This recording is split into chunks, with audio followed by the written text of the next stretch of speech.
Kingston Falls. C'est là où il fait bon vivre. C'est même écrit sur nos pancartes. Moi, j'étais en congé depuis à peu près 10 minutes quand le poste m'a appelé. Boss, on a retrouvé un corps au bout du champ des Lebrun. Depuis ce jour-là, on cherche à identifier notre John Doe puis à trouver qui c'est qui a fait ça. Mais là-dedans, je soupçonne qui, moi? Tout le monde se connaît. Bienvenue à Kingston Falls. Regardez maintenant sur ICTO.TV Extra. Nous sommes le mercredi 3 juin. Voici à la une.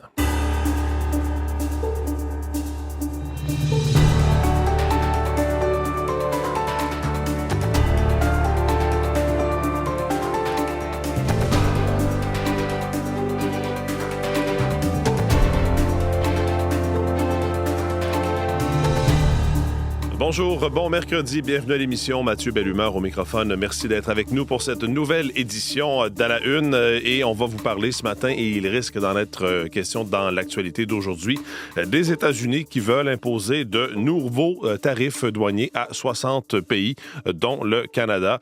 C'est ce qu'a mentionné donc l'administration Trump, de nouveaux droits de douane de 10 %. Les biens conformes à l'accord Canada-États-Unis-Mexique en seraient exemptés. Cet accord, d'ailleurs, qui sera en renégociation. Dominique Leblanc, le ministre responsable des relations Canada-États-Unis-Mexique, Canada-États-Unis plutôt, était justement aux États-Unis hier. On va y revenir, entre autres, dans l'émission. Et Jean-Philippe Robillard sera avec nous un peu plus tard pour faire le point et vous faire entendre les réactions à la suite de cette annonce hier du premier ministre canadien Mark Carney et de la voyons, je vais y arriver. Et de la première ministre, c'est l'émotion, qu'est-ce que vous voulez? Et la première ministre, Christine Fréchette, sur 6 milliards de dollars en infrastructure pour le transport en commun également. Donc, on va vous parler de ça et vous faire entendre les réactions. Je vais passer la parole dans quelques minutes à mes collègues. Oui, c'est ça.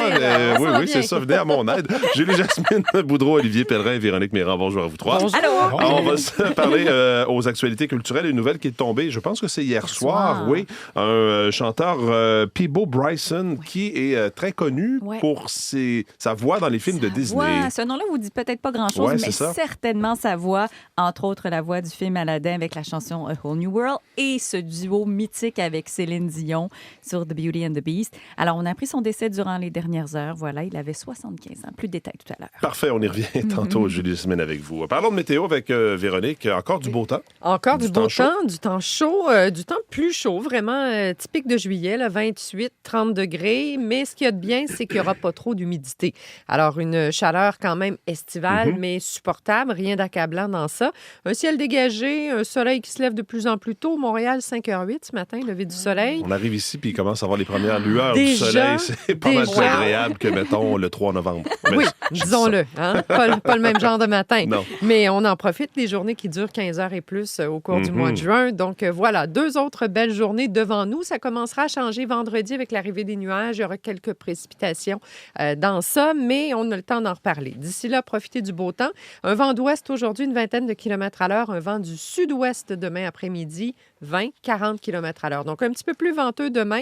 Température 28-30 degrés. Aujourd'hui et demain, aujourd'hui, on pourrait dire 27-29.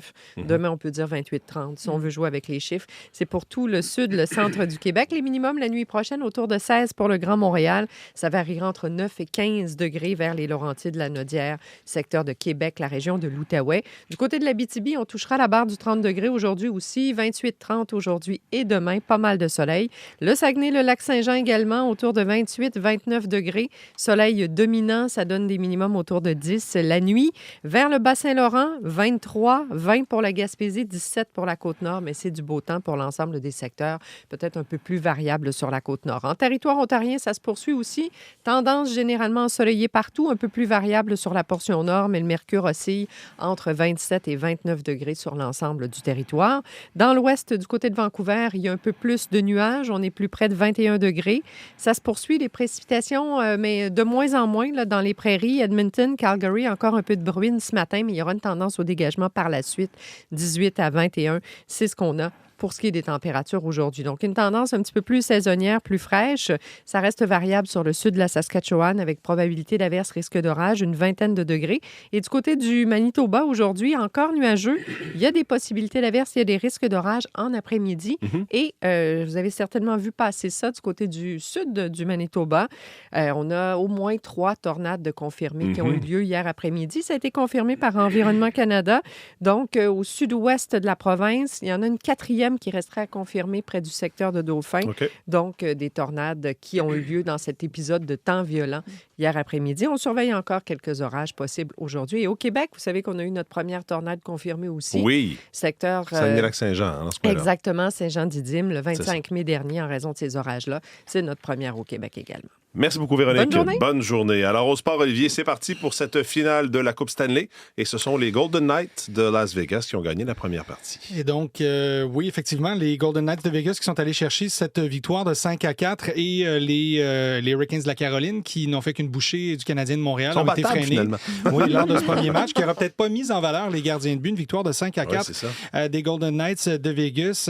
Dans la victoire, Nicolas Ehlers a marqué 2 buts, oui, pour le Hurricanes, mais sinon, celui qui aura fait la différence, c'est Thomas Chertel qui, en fin de troisième période, a marqué ce but gagnant d'une savante passe pour aller battre Frédéric Anderson. Et comme ça, les joueurs des Golden Knights ont pris les devants dans cette série. Je disais que c'était pas une soirée qui a mis en valeur les gardiens de but. Il faut dire, par contre, que durant la rencontre, Carter Hart, le gardien de but des Golden Knights de Vegas, a été la cible des amateurs ou des partisans des Hurricanes de la Caroline, déjà hués chaudement dès son entrée sur la patinoire. Mais surtout, on a entendu durant le match des no means no de la part des partisans dans la foule qui font allusion bien sûr à ce procès qui avait donc acquitté 5 joueurs d'équipe Canada Junior 2018 dans ce dossier d'agression sexuelle. On se souvient un procès qu'il y a eu à Kingston. À Kingston, effectivement. Au Canada, ici, exactement, en Ontario. Et puis, donc, ça rattrape le gardien de but. On savait que c'était un retour qui était critiqué par plusieurs. Ben voilà que là, dans cette finale de la Coupe Stanley, ce dossier ressort. Donc, voilà pour ce premier match. Et d'ailleurs, je vous mentionne en terminant, hier, c'était nomination pour Zach Werenski qui s'est vu remettre le trophée Norris remis au meilleur défenseur de la saison. C'est la toute première fois qu'il met la main sur ce trophée. Il succède à Cale Makar. Parlons de tennis parce que Félix Auger-Aliassime va disputer son match quart de finale à Roland-Garros. C'est un peu plus tard ce matin, autour de 8 heures, heure de l'Est. Exactement. Félix Auger-Aliassime qui affrontera Flavio Cobolli dans ce match de quart de finale. On le disait, c'est très ouvert dans ce tournoi chez les hommes. Et Félix Auger-Aliassime va tenter d'aller mettre peut-être son nom déjà dans les demi-finalistes du tableau chez les hommes. Chez les femmes, hier, il y avait ce quart de finale entièrement ukrainien qui a été très émotif pour Marta Kostyuk qui a battu sa compatriote Elina Svitolina en 3 manches et qui a envoyé un message important pour les Ukrainiens qui malheureusement sont aux prises avec cette guerre avec la Russie qui est toujours en cours présentement. Voici les commentaires de Marta Kostyuk après le match. We had a very difficult night again in Ukraine, especially in Kyiv. So many people dead. And I want to give this match to Ukrainian people and to their resilience. Thank you. Slava Ukraini. Il fait appel à la résilience du peuple ukrainien présentement et c'est d'ailleurs une première participation pour elle en demi-finale d'un tournoi du Grand Chelem et première fois qu'on voit une Ukrainienne en demi-finale du tournoi à Roland-Garros, donc une présence symbolique. Et d'ailleurs, son prochain match sera contre Mira Andreeva, une joueuse russe. Et d'ailleurs, dans ses commentaires d'après-match, on lui a posé quelques questions sur les joueuses russes et elle a dit que, en fait, elles auront à se positionner, elles acceptent de garder le silence, donc c'est une prise de parole par le fait même. Et donc, un match qui sera très, très, très important pour elle dans cette demi-finale à Roland-Garros. Oui, c'est ça, teinté de la situation de la guerre en cours entre les deux pays. Merci beaucoup, Olivier. Un plaisir. Bonne journée. Bonne journée, au revoir.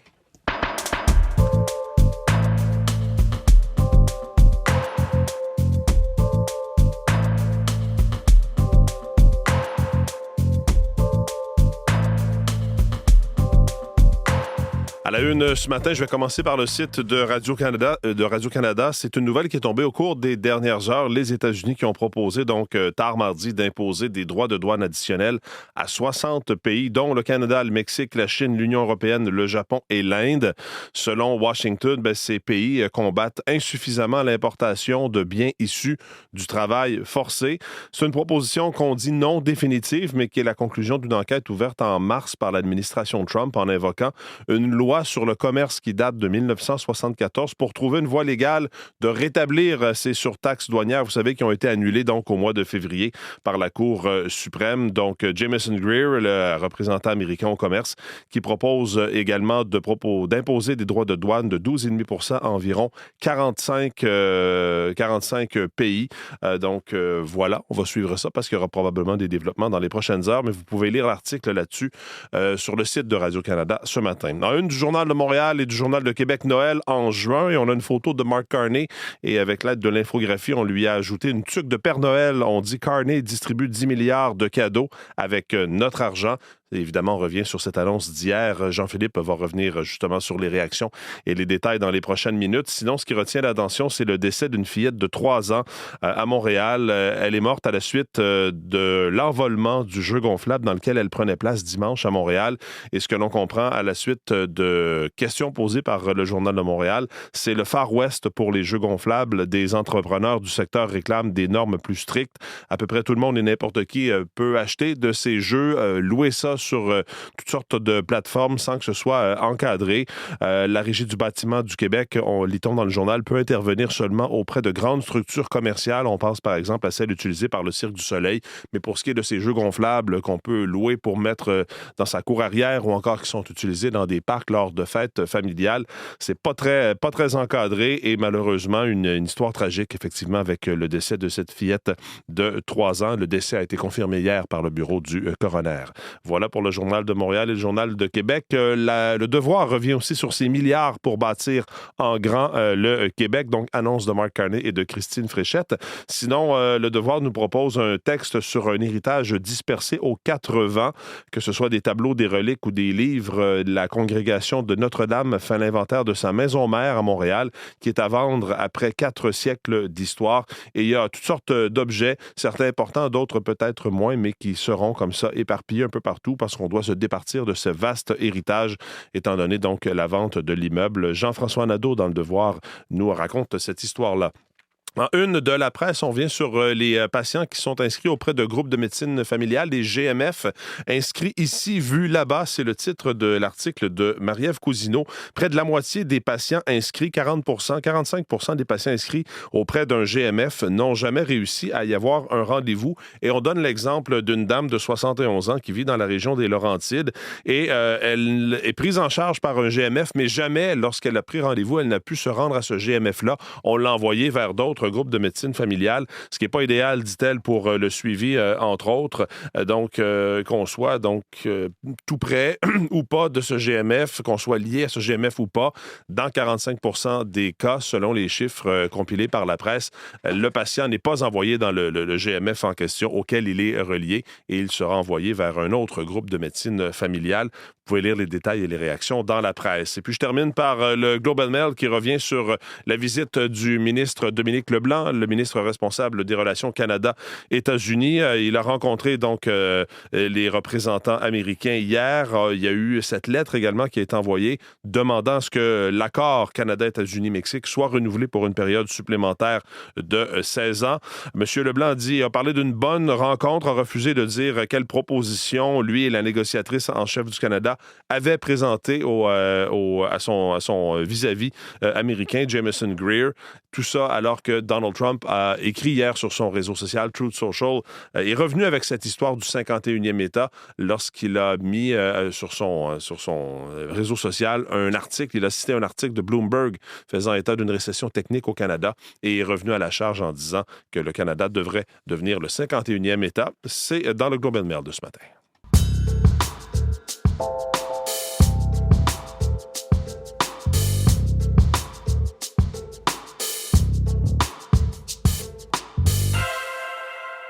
$10 milliards au cours des 10 prochaines années, ce qui en fait l'un des investissements les plus importants de l'histoire du Québec. Mark Carney, le premier ministre canadien que l'on vient d'entendre, qui faisait cette annonce hier dans la région de Montréal avec la première ministre Christine Fréchette. Jean-Philippe Robillard est avec nous. Bonjour Jean-Philippe. Bonjour Mathieu. Oui, donc des investissements majeurs en infrastructure. On a entendu 10 milliards sur 10 ans. Il y a entre autres questions de logement, d'hôpitaux, de transport collectif. Une entente majeure. Oui, entente qui a été conclue, il faut le mentionner, à quelques mois seulement des élections provinciales au Québec. Donc, vous l'avez dit, Ottawa et Québec, hier on vous en parlait, qui se sont entendus.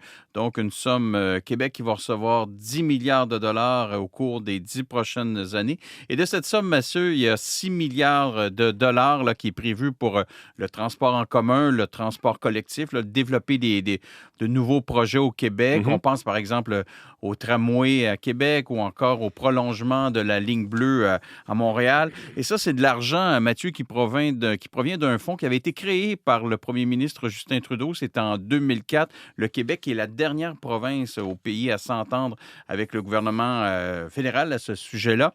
Il y a également plus de 2,5 milliards de dollars qui est prévu pour la construction de logements étudiants, pour rénover également les cégeps, les universités qui en ont grandement besoin. Il y a un déficit d'infrastructures, d'entretien, on le sait. Il y a également 1 milliard de dollars qui est prévu pour moderniser les hôpitaux du Québec. On pense entre autres à l'hôpital Maisonneuve-Rosemont dans l'est de Montréal. Alors, vous l'avez dit, après des mois de négociations, des négociations qui ont souvent été difficiles, la première ministre du Québec, Christine Fréchette, affirme que le Québec, Mathieu, obtient finalement sa juste part du gouvernement fédéral, alors que le premier ministre canadien, Mark Carney, lui, soutient que c'est la preuve que le fédéralisme d'ouverture peut fonctionner. Alors, je vous invite à les écouter, les deux. Le Québec obtient sa juste part, obtient même plus que sa juste part dans les investissements fédéraux.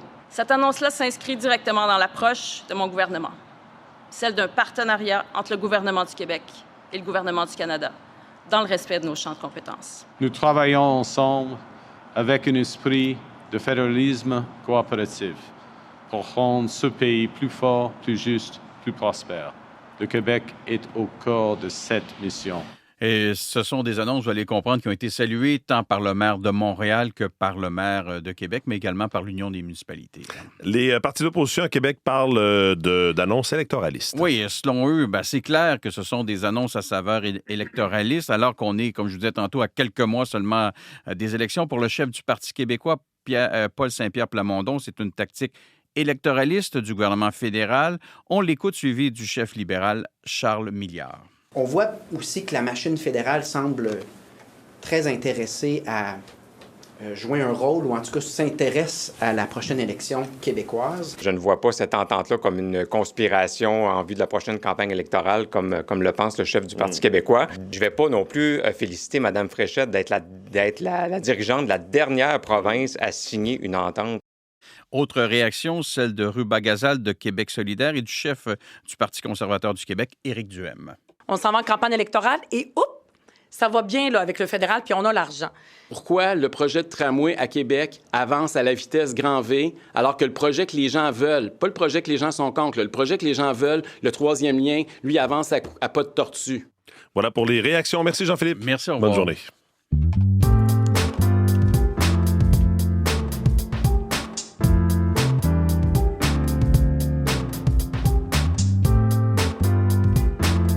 Julie-Jasmine Boudreau est de retour en studio. Julie-Jasmine, revenons sur Patrick Bruel, parce que là, il y a d'autres concerts qui ont été annulés, notamment à Montréal. C'est ça, il y a 2 semaines, on avait appris ceux de Québec. Oui. Mais là, hier, sur le site de l'Olympia de Montréal, il n'était plus possible d'acheter des billets. Il y avait une note aussi qui disait que malheureusement, l'organisateur de l'événement a été dans l'obligation d'annuler finalement ce spectacle-là. Les détenteurs de billets vont être remboursés automatiquement. Et entre vous et moi, Mathieu, ce n'était qu'une question de temps, parce qu'on se souvient que vendredi passé, sa boîte de production avait dit on annule en France et à l'étranger la tournée cet été. Alors, et bien sûr, tout ça, c'est dans la foulée des nombreuses allégations de violences sexuelles qui le concernent. Une nouvelle série documentaire sur Netflix au sujet de Michael Jackson qui se penche cette fois-là spécifiquement sur le procès de 2005 pour agression sexuelle sur mineurs. Exactement. Ça s'appelle Michael Jackson, The Verdict et c'est disponible dès aujourd'hui sur Netflix en 3 épisodes. Police right now searching Michael Jackson's Neverland Ranch. This is part of an ongoing investigation. He's the most famous man in the world, being accused of the most heinous crime in the world. Alors, l'homme le plus célèbre, accusé du crime le plus odieux. Alors, on se pense vraiment sur ça. 2005, c'est vraiment le procès vu de l'intérieur.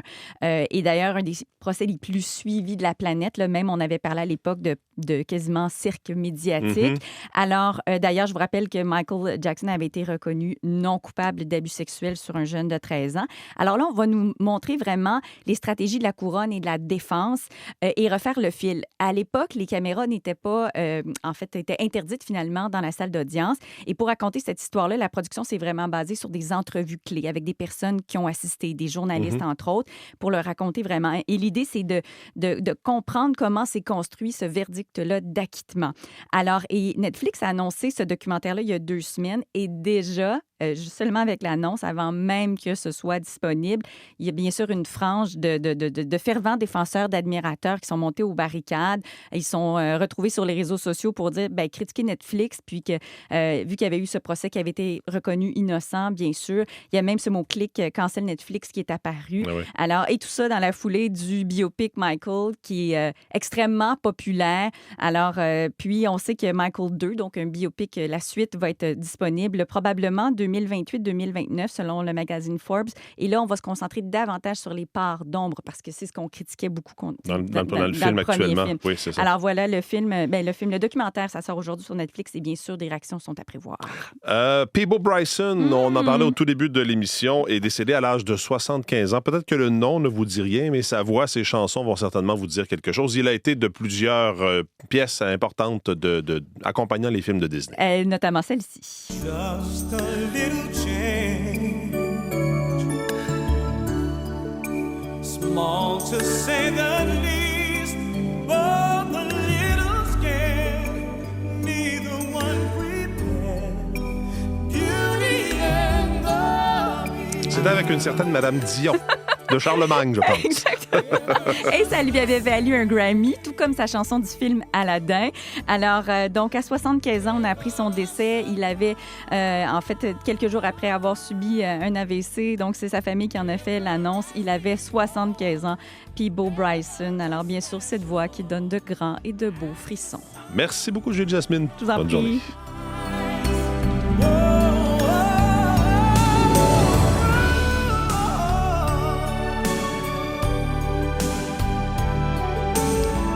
Là-dessus, Marie-Michel Borduas est maintenant en studio pour ce qu'on va surveiller aujourd'hui. Bonjour Marie-Michel. Alors, oui, rencontre aujourd'hui entre les premiers ministres de l'Alberta et du Québec. Premières ministres, je devrais dire. Oui, c'est ça. Dernière Smith qui sera de passage à Québec cet après-midi pour s'entretenir avec Christine Fréchette. Devrait notamment être question de séparatisme, d'énergie aussi. La première ministre de l'Alberta va participer d'abord à une discussion informelle organisée par le Conseil des relations internationales de Montréal et la Fédération des chambres de commerce du Québec. Et puis de son côté, la première ministre du Québec doit aussi rencontrer ce matin l'ambassadeur des États-Unis au Canada. Il sera aussi question aujourd'hui de cibles de recyclage pour les matières de la collecte sélective au Québec. Parce que l'industrie du recyclage, en fait, tire la sonnette d'alarme sur la décision du gouvernement provincial d'abaisser ses cibles, de repousser aussi leur entrée en vigueur. Elle redoute qu'une plus grande quantité de matières recyclables soit ainsi envoyée à l'enfouissement ou à l'étranger, à défaut d'être transformée. C'est un dossier de Jean-Philippe Robillard. Et puis, il y a les applications qui permettent de payer son loyer avec une carte de crédit qui se multiplient au Canada. Des jeunes entreprises là, comme Chexi, comme Casa présentent des récompenses et des remises comme un avantage pour les locataires. Mais il y a des experts qui mettent toutefois en garde les Canadiens à risque de surendetter. C'est un reportage à entendre notamment dans les radiojournaux de Catherine Brulotte. Merci beaucoup, Marie-Michel. Bonne journée. Bonne journée. Voilà pour cette édition d'À la Une. Merci d'être avec nous. Je vous rappelle, vous pouvez toujours nous suivre sur Audio, la plateforme audio de Radio-Canada, à la radio, évidemment, et aussi sur RDI de 6h30. Voyons, je vais y arriver. De 5h30 à 6h avant l'arrivée de l'équipe de Première Ligne. Bon, c'est fait. Vos équipes du matin prennent le relais. Bonne journée. Moi, je suis convaincue qu'il y a quelque chose de très grave qui est arrivé à ma sœur. Ma fille est partie prendre une marche puis elle n'est jamais revenue. Et c'est pas normal. L'ombre du doute, le mystère Marilyn. À écouter en exclusivité sur Radio-Canada Audio.